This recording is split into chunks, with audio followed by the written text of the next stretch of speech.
Yeah. Para sa lahat ng dakilang ate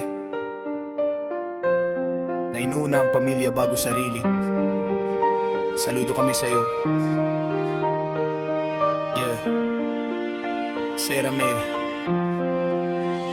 Maagang gumigising, di pa sumisikat ang araw. Bitbit ang pangarap kahit pagod ay tanaw. Tahimik lang na lumalaban para sa pamilya. Ngiting-ngiti na tago kahit mabigat ang dala. Sa bawat pawis na pumapatak sa daan, may dasal para sa mahal niyang tahanan. Kapatid, nanay at tatay ang inuna. Kahit sarili niya'y nalilimutan na. Siya ang ilaw kapag madilim ang paligid. Siya ang lakas kapag hinay sumisilip. Lahat ng sakit ay kayang akuin. Maging okay lang ang mga mahal niya sa piling. Ate, dakilang ate, sumasalo sa lahat ng bigate. Masipag, matiisin at mabuti.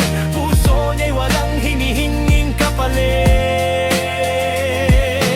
Ate, dakilang ate, handang ibigay ang lahat palagi. Kahit wala nang matira sa sarili, basta masaya ang minamahal niyang pamilya.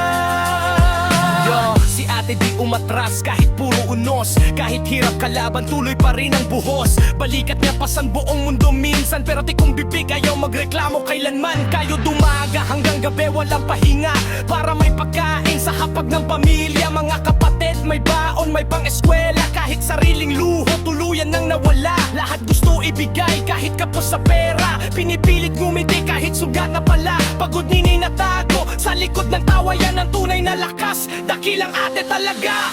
Minsan tahimik na lang sa isang sulok. Pagod na pagod pero ayaw sumuko. Mga pangarap niya isinantabi muna para maitaguyod ang bawat isa. Magalang at mabait sa lahat ng tao. Kahit hirap na'y di maririnig magreklamo. Ang tanging hiling ay magandang bukas para sa pamilya niyang siyang lakas. Ayo, hindi superhero pero lupit kung lumaban. Kahit bagsak na katawan, tuloy pa rin sa laban. Di natutulog hanggat di ayos ang lahat. Kahit sariling problema kinukubli sa ulap. Real talk, siya yung sandalan ng tahanan. Kapag may gulo, siya unang tinatawagan. Walang atrasan, walang iwanan. Pamilya muna bago sariling kapakanan. Kaya saludo sa bawat dakilang ate. Mga luhat, sakripisyo, walang makakapantay. At balang arang angat din. Tandaan mo yan, lahat ng paghihirap mo may magandang dahilan. Darating din ang araw na ikaw naman ang ikukuha ng saya at pahinga kailanman.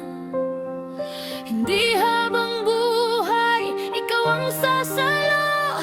May mga pusong handang umalalay sa'yo.